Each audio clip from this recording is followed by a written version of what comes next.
Hello, church family. It's Friday evening, and I need to come to you and talk to you about the current crisis with the coronavirus that's hit our city. Most of you know that our governor and our city fathers have asked that meetings shut down, public meetings shut down. There is a legal exemption for churches, and we were grateful that we had that exception, but it means that we had a moral decision to make.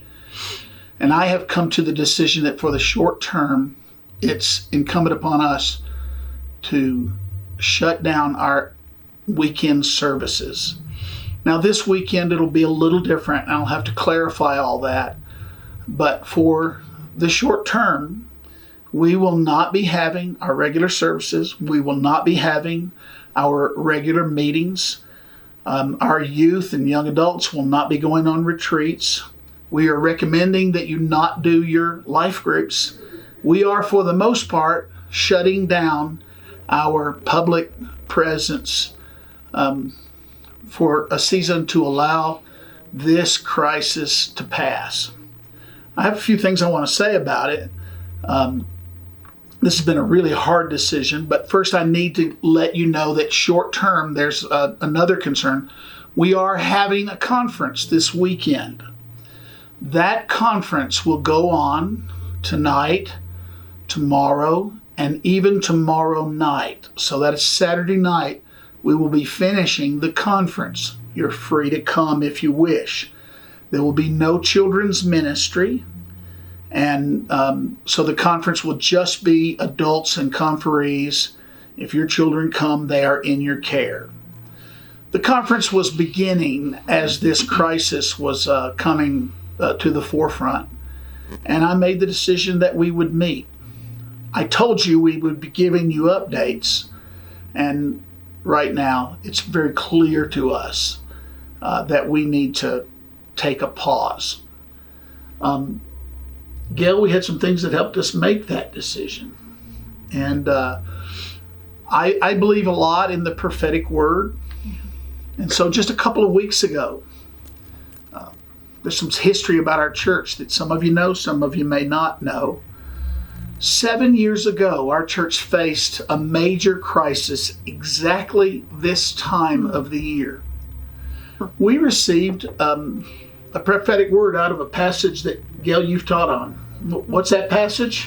It is the passage of David at Ziklag, and where the account is where David has run from Saul, who's trying to kill him, and he ends up being given by the Philistines a city, and it's called Ziklag. Well, he begins to fight for the Philistines, aiding them, but not really with the purpose of destroying his own nation.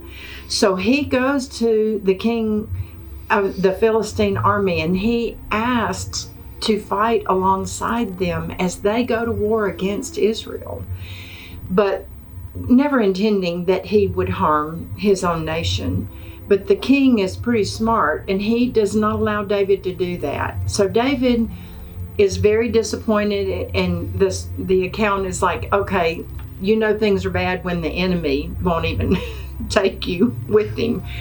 So David goes back to Ziklag and finds that the Amalekites have come and raided his home, and the Amalekites have taken all their people captive. They've taken all their things. They've destroyed it with fire.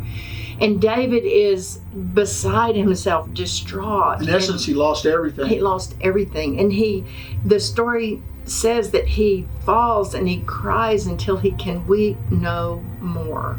But then he inquires of the Lord, what should he do? And God says, go and retrieve all that belongs to you. And so that's what he does. So interestingly enough, that word was given to us 7 years ago by Kim Moss as we faced a major crisis unbeknownst to us, but that all came to light. Well, a couple of weeks ago, we had students from Global that were here, and if you were in the Saturday night service, you remember that one of the students, his name was Lewis, he also preached. He doesn't know our history with that story, but his message revolved around that same account in 2 Kings. Well, I think it's 2 Kings. I looked at you and I said, Gail, first of all, I said, I don't want him preaching on that passage. and he preaches a message. He doesn't do the same thing with the message. No, it is a little different. But one of the things that he highlights that we have never highlighted here before was where David, as he's going after the Amalekites, he comes across... To recover what's been lost.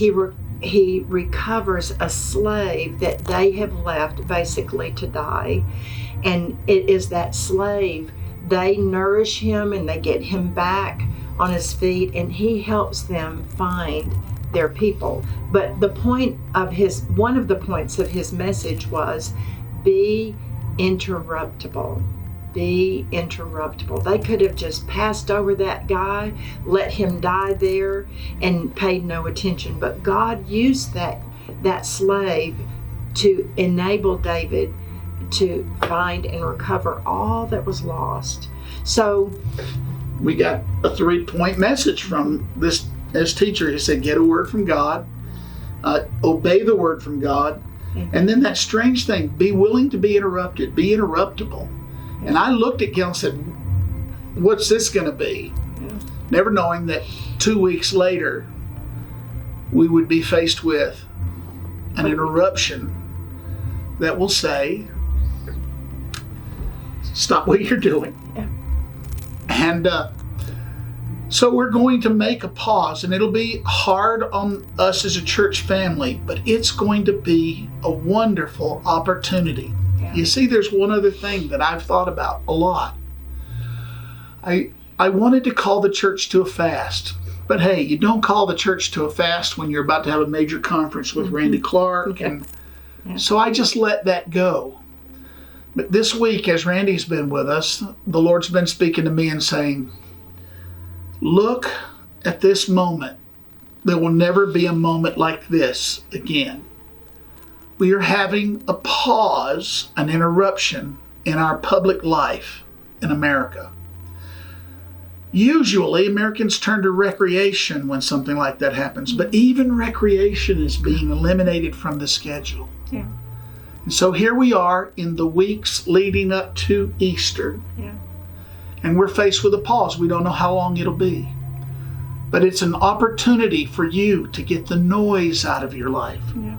To get the activity out of your life, to focus on your actual children, grandchildren, your loved ones, be a family, encourage one another, exhort one another. We plan to make ourselves available through video to do some teaching and do some worship and give you an opportunity to continue to connect with the Lord corporately as we do it online.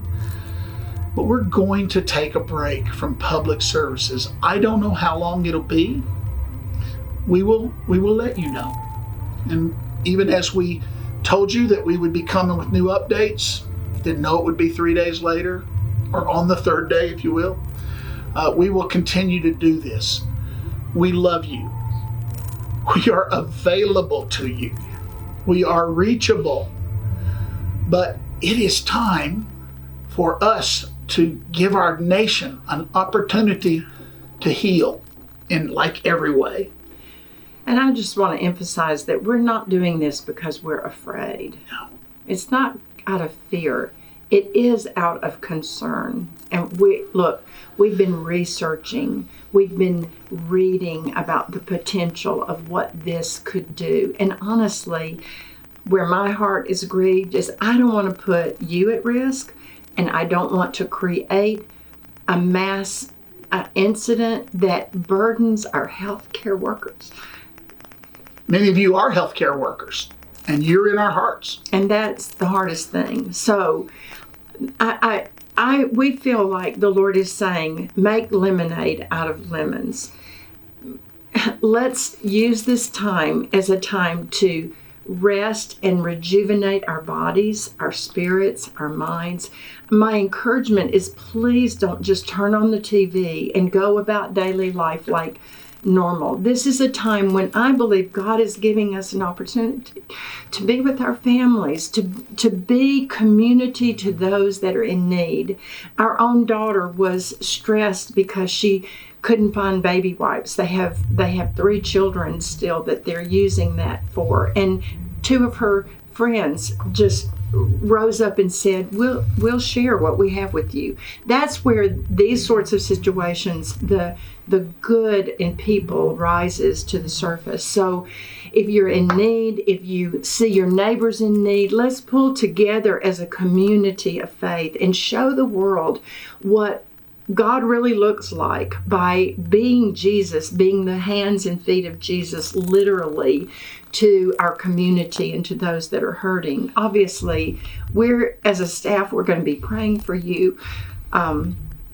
We want to pray for you if you are sick. If we're still available, you can get us through messages, through email, through all kinds of methods, and we still want to be with you in every way that we possibly can be. But we're taking the advice of our public officials, and we're leaning into the wisdom of the Lord to say, what do? We want this thing to stop. And we want to be there for one another. So 7 years ago, we were in such a crisis that we thought our corporate life would come to an end. It was a terrible crisis. Today, we don't think our corporate life will come to an end. We think we're having a pause. So let me reiterate. We're in a conference. Yeah. We're going to finish that conference tomorrow night with Randy Clark. The weekend services will not happen in the normal sense. There'll be no children's ministry tomorrow night, no children's ministry on Sunday, no ongoing church activities. I will come up here on Sunday morning. We will probably have live worship. I will do some teaching. If a few of you come, or if someone comes for prayer, we will do it. But we're not having our normal schedule, and we're not expecting our normal response. We want you to take advantage in your way of what God's doing in our lives together. So one more time, we love you. We want the best for you. And we give thanks to the Lord our God, who has delivered us and will deliver us still. Reach out to us in any way you need. For now, we'll just say goodbye. We love you.